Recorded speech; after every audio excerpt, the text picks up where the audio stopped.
พี่น้องหลายเจ้าบ่าวเจ้าสาววันนี้งานดองนี่ลูกสาวในบ้านกับลูกชายในบ้านเจ้าเมียมือเฮือนบ่คือบ่มาอยู่นะเพิ่นยิ้มใส่กล้องกันเด้อพอดีได้กล้องเด้อเบิ่งดูพร้อมหยัง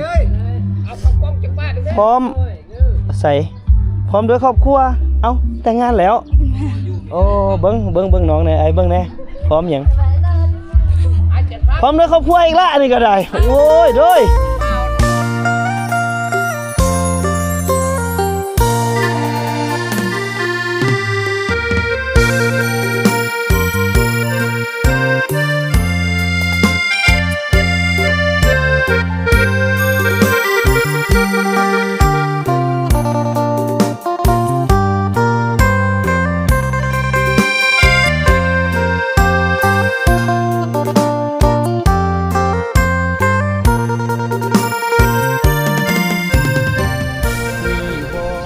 พี่น้อง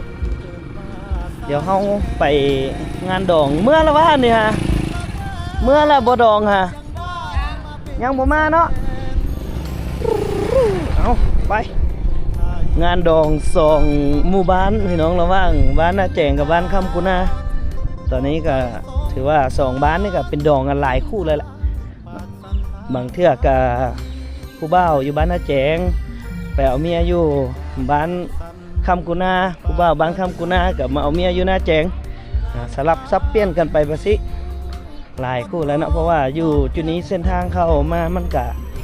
ค่อนข้างยากสมควรผู้บ่าวผู้สาวนี่จะอยู่ในขอบเขตนี่แหละที่เขาเจ้าร่วมกัน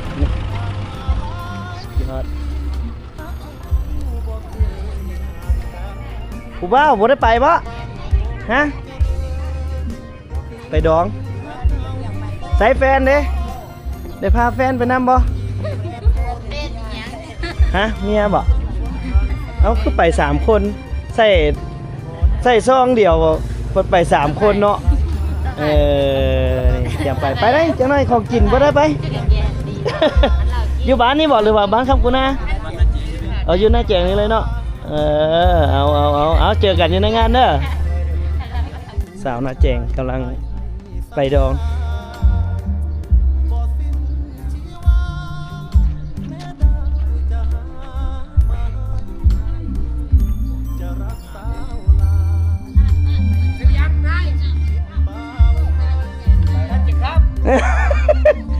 โอ้ยบทเติบยังเลยเดี๋ยวใส่เบิ้งดูว่าพร้อมยังบัดเซิร์นฮะเบิ้งดูพร้อมยังพร้อมใส่พร้อมด้วยครอบครัวเอ้าแต่งงานแล้วโอ้เบิ้งน้องแน่ไอ้เบิ้งแน่พร้อมยังพร้อมด้วยครอบครัวอีกละอันนี้ก็ได้โอ้ยโดย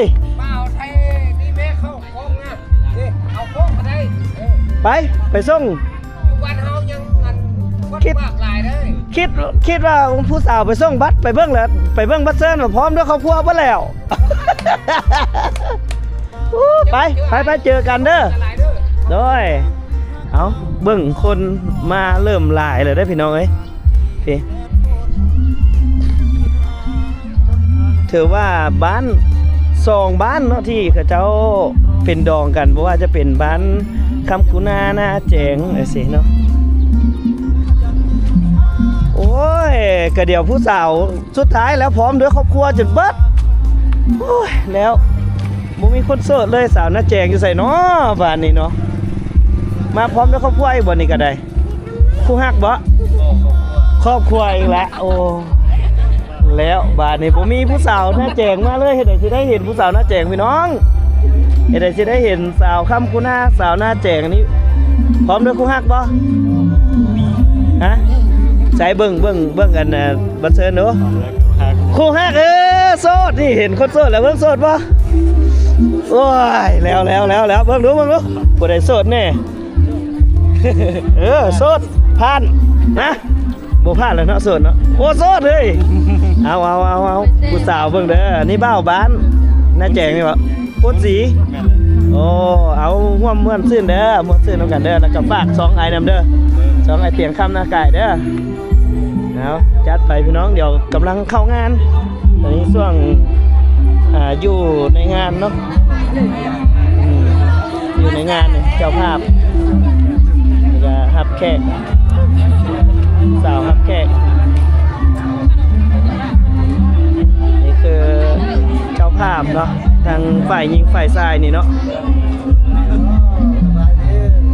เอาแสดงวันนี้พอได้เมื่อน้ำเฮาได้นี่เนาะ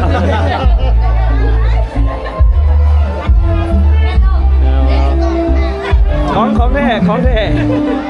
แท้มาแล้วของแท้มาแล้วนี่บัตรเชิญผู้สาวมันมีแต่พร้อมด้วยครอบครัวจนเบิดเลยคือบ่เชิญคนโสดมาแน่เนาะเอาอันนี้ก็คือทางญาติทางฝ่ายหญิงฝ่ายชายเพิ่นก็มารับแขกเนาะที่จะมาร่วมในงานสิริมงคลเนาะก็ถือว่า2บ้านโอ้หลายบ้านแหละแต่ที่สำคัญหลักๆก็คือบ้านคำกุน่าหน้าแจงนี่แหละพี่น้อง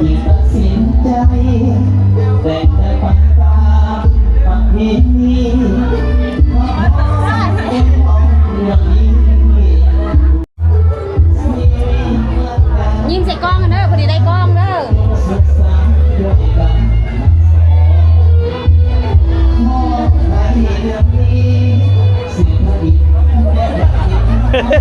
โอ้กินก้อนจังส่งก็ได้บัดน่ะนะอาหารแซ่บจังส่ง เปล่าเพียงหลาย มันระเบิดส้มมีแต่ตลก คนว่าสิไปซิมอาหารก้อนจังส่งบัดน่ะนะนี่เนาะเอาเซินพร้อมด้วยคู่ฮักใส่คู่ฮักน่ะนะเอาจุดนี้เป็นจุดที่เพิ่นส่งบัตรเซิร์นเนาะกะโอ้คนกำลังเริ่มมาแล้วเนาะตอนเที่ยงประมาณ 11 โมงแนมเห็นแล้วเดี๋ยวสิเซ็กเบิ่งบัตรผู้ใดเป็นผู้ฮักสิปลอมโตเลยมื้อนี้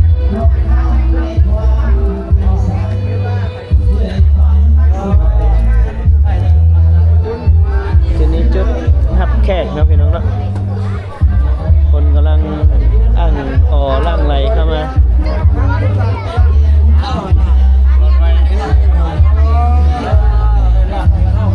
นี่แหละพี่น้องคนลาวพวกพี่น้องหลายเจ้าบ่าวเจ้าสาว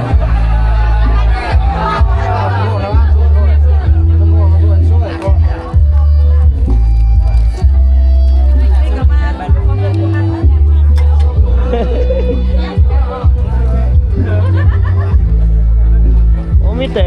วัยรุ่นหลายขนาดเลยมื้อนี้ผู้บ่าวหลายกว่า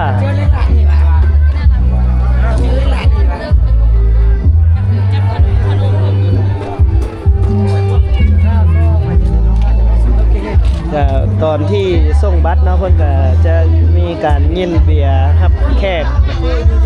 ถ้าในตัวเมืองเพิ่นก็สิยินเป็นประเภทเหล้าเนาะก็เป็นการรับต้อนเป็นการเคารพนับถือตอบแทนที่ให้เกียรติมาร่วมงานสิริมงคลในมื้อนี้เนาะ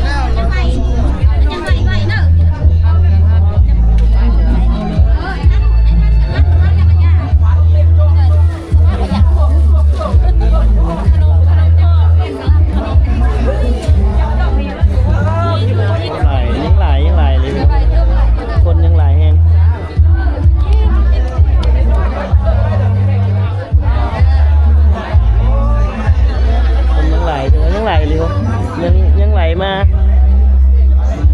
พี่น้องทางนาแจงคำกุนาสาวเบิ้งเลยดูเบิ้งบัตรแดงพร้อมด้วยผู้ฮักหรือครอบครัวฮะให้อายเบิ้งแน่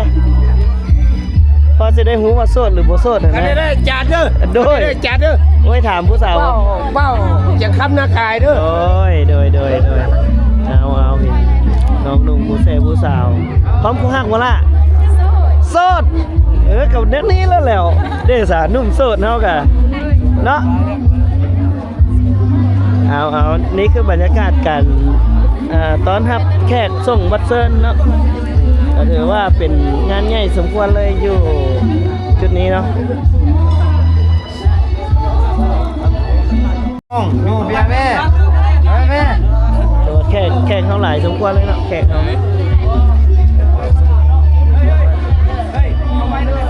ไปเท่าโลกาเจอเพิ่งจะเจอไหม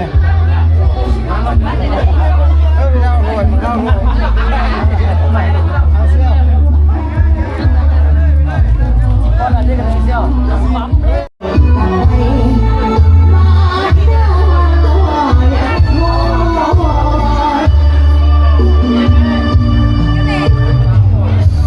เดี๋ยวเรามาเบิ่งภาพบรรยากาศในงานนะพี่น้องเนาะ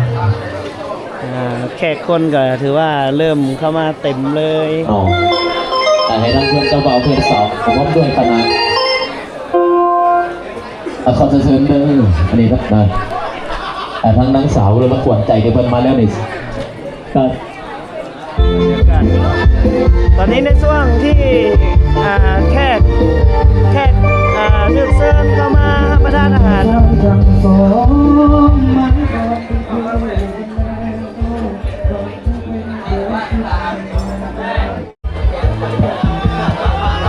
มีทางวงดนตรีที่มารับใช้ในงานนี้ เอาเลย2 3 4นั่ง2 3 4หาเก็บ8 9 03ใบก็ไม่ดำเท่าแอดกันแล้วกันมาสันดีนั่งก็สุขสบายดีพ่อแม่พี่น้องทางบรรดาแจกของพวกเราพิเศษกับเป็นทางเบาเตียงคำเด้มาดีเนาะมาเก็บภาพทางซีรีส์มงคลของพวกเรานะ และกับเมื่ออื่นนี่ก็เป็นทั้งเจ้าเบ่าวทั้งวงดนตรีเนาะกับทางขันทองมาสันดีนั่งยินดีเด้อน้อง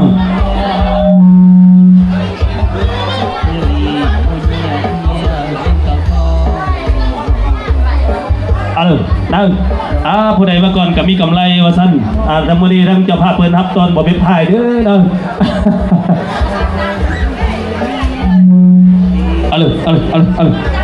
2 3 4นั่ง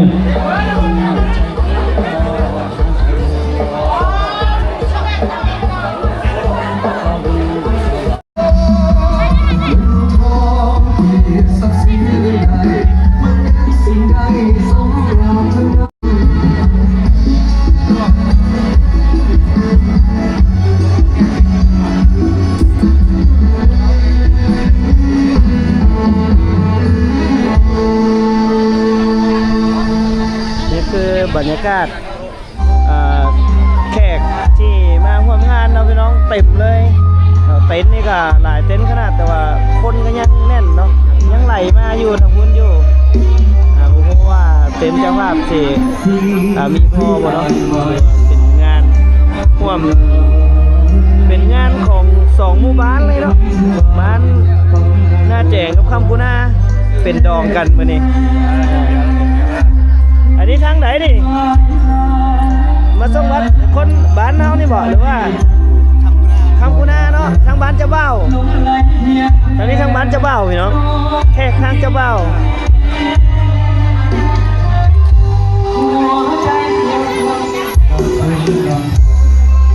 บรรยากาศนี่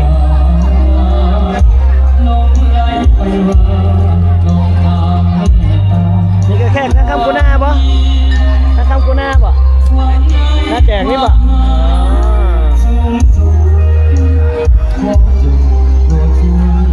แต่ว่าทุกคนที่มาร่วมงานนี่แต่งตัวกันนะฮะกันทุกคนเนาะเพราะว่าทั้งผู้หญิงผู้ชายสุดยอดเอาได้จอกนึงแล้วหมานละเริ่มหมานละเอาขอบใจเด้อมาทุกคนมาตำแดนะอยู่ในมุมเงียบๆนั่นน่ะนะตำเด้อเอานี่ครอบครัวกันเบิ่งแล้วเต้นี่ฮะยังโสดกันเบิดหมดเลยว่ามีครอบครัวกันเบิดแล้ว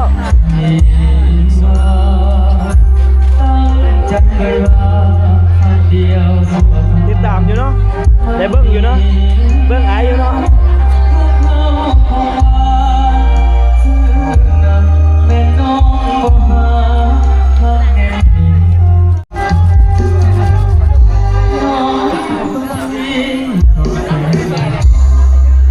วงนี้มีแต่นุ่มๆวงนี้ กั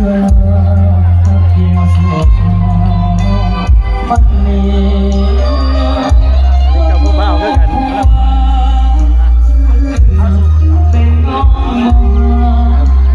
เกิดบรรยากาศไปเนาะมาตำแดง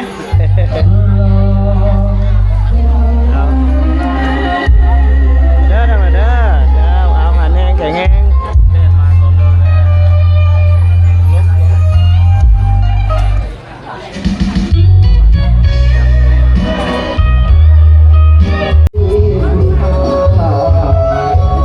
มาตำจอกมาดิเอาหันแห้งเด้อแห้งเอาเบิดมาเลยจอกแรกแห้งหมันบ่กินปะโอ้แล้วบ่ได้กินน้ำแบบผู้สาวมีครอบครัวครับ พร้อมด้วยครอบครัว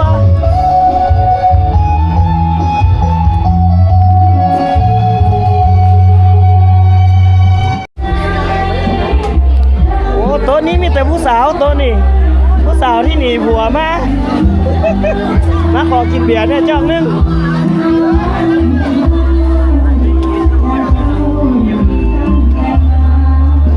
สิตับก่อมัน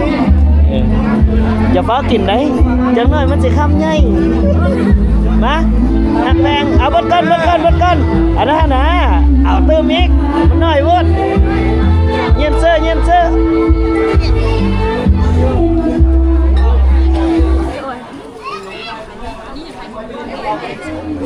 บ่จักตัวใดปีจังได้ต่ำกันก็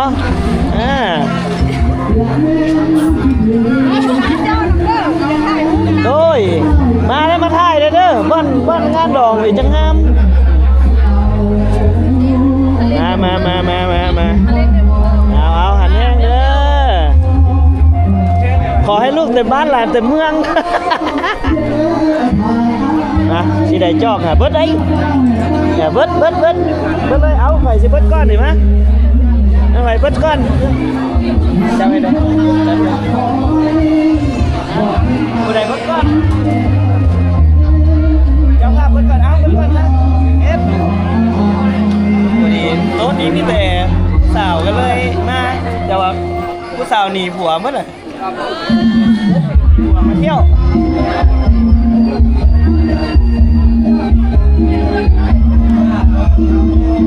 มาเบิร์ดเด้อ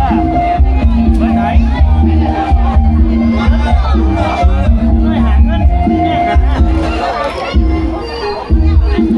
โอเคหมดละไปเข้าใจเด้อเข้าใจทุกคนเด้อไปไม่ได้พูดไหม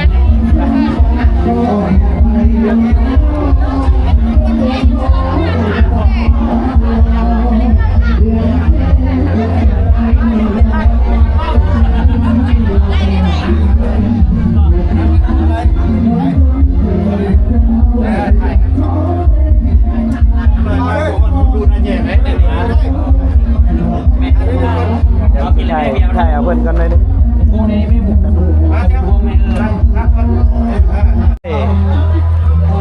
วันนี้งานดองนี่ลูกสาวในบ้านกับลูกชายในบ้านเสี่ยวเมียมือเฮือนปะคือผมมาอยู่นะเพื่อนใส่แม่ก็ได้แม่วันนี้ผมแม่โอ้แม่เจ้าเบ้าสบายดีโดยโอ้ได้ลูกไผ่งามเนาะโอ้พวกพ่อดองก็ล้อเลยเอาเป็นจังไรความรู้สึกงานดองของพวกเราทั้งสองผมมีอาทำน้องเสริมเนาะเป็นจังไรดีใจเป็นอย่างจังให้เมื่อเช้านี่ไม่อยากแยกพ่อแม่ ผมอยากจ้างพ่อแม่ แต่ว่าให้รู้ว่าเฮาก็ต้องได้เดินด้วยเส้นทางของความรักเป็นครอบครัวมันก็สิเป็นครอบครัวเฮาแล้วต่อไปเฮาก็เป็นครอบเป็นครัวได้บัดนี้พ่อแม่เลี้ยงเฮามาเฮาก็เป็นครอบครัวเฮาก็เลี้ยงลูกเฮาต่อเนาะเป็นยังไงความรู้สึกมื้อนี้ดีใจแฮงดีใจที่ได้เมียคนนี้ขอสัญญาว่าสิฮักเมียคนนี้ตลอดไปเบาได้ เอาต่อหน้ากล้องเลย ขอสัญญาว่า เอาได้เลยจังน้อยมันบ่เสื้อเลยนี่เด้เขาแก้ลูกตาเต็มอยู่ ขอสัญญาแซกเมียตลอดไป จะฮักเมียตลอดไปเนาะมือที่มีลูก5ลูก6เนื้อเหี่ยวหนังย่านกับสิฮักคือมือแรกที่ได้เจอกันแม่นบ่เอาเป็นพยานเด้อ FC เป็นพยานเด้อสิฮักจนฮอดมือหนังเหี่ยวหนังย่านกับสิฮักคือมือแรกที่ได้เจอกันสิฮักสิหอมสิกอดเอาแบบนี้ตลอดไปเจอเด้ออันนี้คันว่าผัวหายเมื่อใดล่ะเอาคลิปนี้ให้เบิ่งโลดเนาะคำสัญญาอันนี้ก็สิสัญญาว่าสิฮักผัว ย่าสร้างตัวของเดียวตลอดไป เดชนาเอาขอให้ขออวยพรให้น้องๆทั้งสองจงคล้องหักจนถึงไม้เท้ายอดทองกระบอกยอดเพชรมีลูกเต็มบ้านหลานเต็มเมืองให้สร้างให้สร้างลูกปุ๊กขึ้นเด้อน้องนุ่งเด้อขอให้ห่างให้มีฮักกันตลอดไปเด้อ ตกลงปลงใจกันพร้อมกันเข้าสู่ประตูวิวาห์ตามฮีบข้อประเพณีอันดีงามของชาติก็คือของเฮาด้วยเหตุนั้นพวกเฮาเจ้าภาพทั้งสองฝ่ายจึงได้พร้อมกันเห็นดี ถือเอามื้อนี้เป็นมื้องามดีจัดพิธีงานดองให้แก่ลูกหลานเพื่อเป็นชักขีวิญญาณในวันมยวามหาบุคคลให้แก่ข้าเจ้าจึงได้เชื่อเชิญเอาบรรดาทางแขกที่มีเกียรติมาร่วมเพื่อเป็นชักขีพิญญาณในงานอันเป็นสิริมงคลในมื้อนี้ถือว่านับแต่มื้อนี้เป็นต้นไปลูกหลานของพวกเฮาแม้ได้เป็นคู่ผัวเมียที่ถูกต้องตามระเบียบตามกฎหมายทุกประการและกระชอดคองกับฮิตของประเพณีอันดีงามของชาติก็คือของเฮาโดยเฉพาะในครับเช้าวันกี้นี้ประมาณ 10 โมงก็ได้จัดให้มีพิธีบายสีสู่ขวัญให้แก่ลูกหลานทั้งสองมาฮอดเวลานี้พวกเฮาก็ได้จัดคู่สมรสใหม่จงมีความผาสุกมีความมั่งคั่งสมบูรณ์เป็นครอบครัวที่ค้ำคูณมั่นยืนอยู่ร่วมกันส่วนนิรันดรต่อไปข้าพเจ้าขอเชิญบรรดาทานพร้อมกันยกจอกดื่มและอย่าเผากลับบ้านพร้อมกันอยู่ร่วมม่วนซื่นนำพวกเขาเจ้าภาพจนสมควรแก่เวลาขอบใจ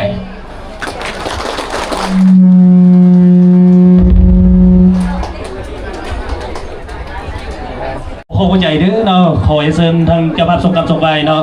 ขึ้นประจำที่นั่ง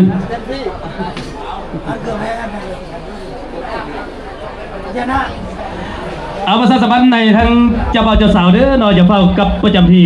นั่ง ยังอีกเวลาต่อไปเด้อเนาะขอเฮียนเซินทางเวทีของเรานั่ง พิเศษก็เป็นทั้งผาคอดเด้อเนาะมื้อนี้เนาะเพิ่นเดินทางมาโอ้ยทางขี้ฝุ่นไงหลายว่าซั่นเด้ เนาะต่างหน้าเพิ่นว่าซั่นเด้ขอทุกท่านนั่งเจ้าบ่าวเจ้าสาวนั่งเอาเจ้าบ่าวกับพ่อใหญ่บ้านเจ้าสาวกับพ่อใหญ่บ้านว่าซั่นเด้เปิดมือกับเฮือนพ่อใหญ่บ้านสีแจงกับเฮือนพ่อใหญ่บ้านเนาะมื้อนี้ สนใจได้เนาะพิเศษก็เป็นทั้งเจ้าของโต๊ะตั้งเต็มเพิ่นว่ามาทางเมืองวีทองแล้วก็เป็นทางเสียต้าว่าซั่นเด้เนาะสนใจเป็นเกียรตินั่ง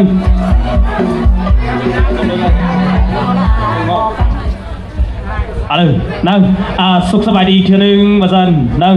จากนั้นทางเจ้าบ่าวเจ้าสาวของเพิ่นกับก้าวใครก้าวพาก็ถึงมาทางเวทีเป็นที่เรียบร้อยแล้วนั่ง จากนั้นในนามพวกเฮาทางจัดตั้งพิธีที่ขอมาสัมภาษณ์ทางเจ้าบ่าวเจ้าสาวเพิ่นเล็กน้อยว่าซั่นนั่งเพิ่นว่าที่ผ่านมาก็เพิ่นว่าลักกินซ่อนกินว่าซั่นเด้นั่งมื้อนี้สิเปิดหูเปิดตายทั้งมหาชนของเฮาเบิ่งว่าซั่นนั่งจากนั้นเพื่อให้พิธีของพวกเฮาเพื่อเป็นมันยังสีชมพูบอกว่าซั่นเด้เนาะขอยัดเส้นทางเจ้าบ่าวของพวกเฮาเด้อย้ำมาทางพี่นะย้ำมาทางพี่ได้เด้อเนาะยับขึ้นมาทางพี่ว่าซั่นไม่หลายคนนี่เนาะ กระซิบถามเลยว่าเจ้าบ่าวฮักเจ้าสาวสำใดเนาะเพราะว่างานนี้ทุ่มเทหลายว่าซั่นเด้จากนั้นเนาะ ก็สิขอเฮียนเซิร์ทั้งอาเจ้าบ่าวของเพิ่นสิเก็บหลักฐานทั้งเจ้าสาวว่าซั่นนะที่ผ่านมาเพิ่นว่ารักกินซ่อนกินมาได้ 2-3 ปีแล้วว่าซั่น มื้อนี้ก็สิเปิดเป็นทางการว่าซั่นนะเฮียนเซิร์ทั้งหมู่เพื่อนมิตรสหายจับโทรศัพท์ขึ้นมาถ่ายรูปเป็นสักขีพยานให้แด่ว่าซั่นนะจะซั่นก็สิให้ทั้งเจ้าบ่าวเพิ่นนะหอมแก้มก็แล้วแต่จุบปากก็แล้วแต่ว่าซั่น ทั้งเจ้าสาวเพิ่นก่อนนะขอสิซั่นนะฟังดิเด้อฟังเสียงนับได้เนาะนับบ่ฮอดก็จะเฝ้าจูบ่ซั่นนั่นเก็บไว้แล้วเจ้าสาวคือว่าสูงกว่าเจ้าบ่าวแท้ยกตัวลงหน่อยนึงว่าซั่นนั่น1 2โอ้ยคือสิเด็กปฏิกิริยามาก่อนแล้วคู่นี้เนาะยกบ่ได้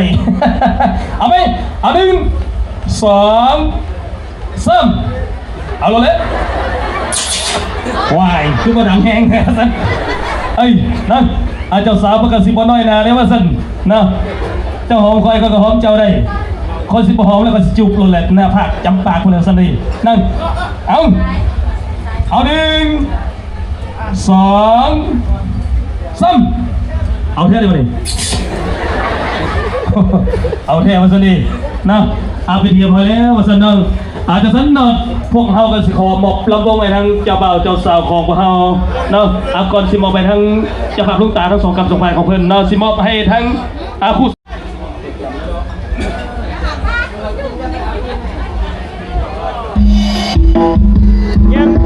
ยังพอล่ามก็ไม่ล่ามเด้อคนนั้นจะหอมเด้อ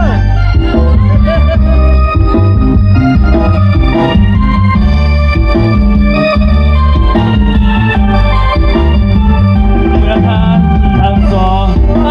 องปองเป็นคู่กันแล้วสองเป็นผัวกินเมียแก้วแต่แล้วก็ควรสุดสายคนมองออกสีจิตใจไว้บุกเดียวกันต่างก็สะเทยไปไหนเนาะอีต้นตีของเรากับครูเจ้าบ่าวเจ้าสาวคือโปรตีนเนี่ยเพิ่นบ่อนุญาตเด้อว่าซั่นคันบ่เต้นบ่อนุญาตเนาะฝนสิตกเอางานมาสิเพว่าซั่น เอาไหมขอเบียร์อีกจัก2 จอกก่อนตอนนี้ยังบ่ซึม สู้ก็ไม่ได้เบิ่งมันทำช่วยปะก่อนละมงเขาบอกก่อนละมงกับพี่ค่อยพร ก็ให้พอล่ามไม่ล่ามมาพาพรเลย ไปไหนเด้อคุณสมรสใหม่ของเฮาบ่เต้นงานนี้ฝนสิตกว่าซั่นนั่ง เอาเฮ็ดจังไดก็เฮ็ดเนาะปาร์ตี้กับพ่อก่อนเนาะ เอามื้อนี้ก็สิมีทั้งปาร์ตี้มีทั้งลำวงเด้อพี่น้องเนาะทางวัยรุ่นของพวกเฮาออกมารถออกมาต้องหายเนาะออกมาน้ำข้าวเจ้าตัวนี้ออกมาเป็นคู่เอาพ่อเจ้าบ่าวเจ้าสาวก็มาเฮาพร้อมบ่เอาเสร็จแล้วนั่ง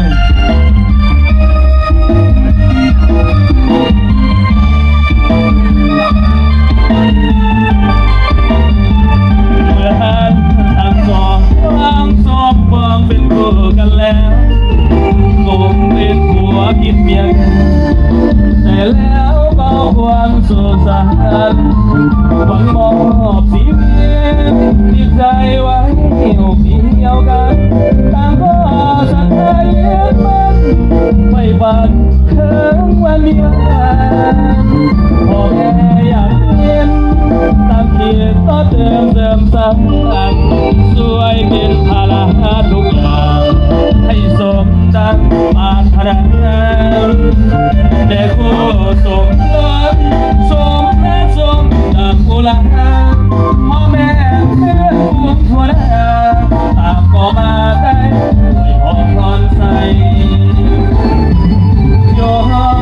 ของรักให้ยืนยาวมันอย่าแบ่งพันจนวันแก่เท่าลงไป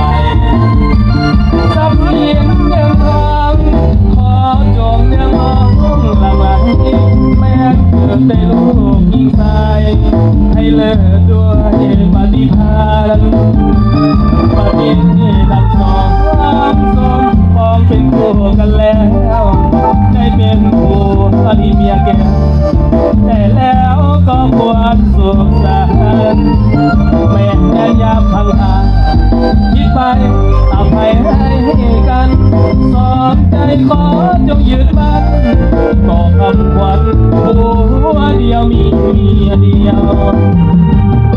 เจ้าบ่าวเจ้าสาวเกี่ยวกันเด้อ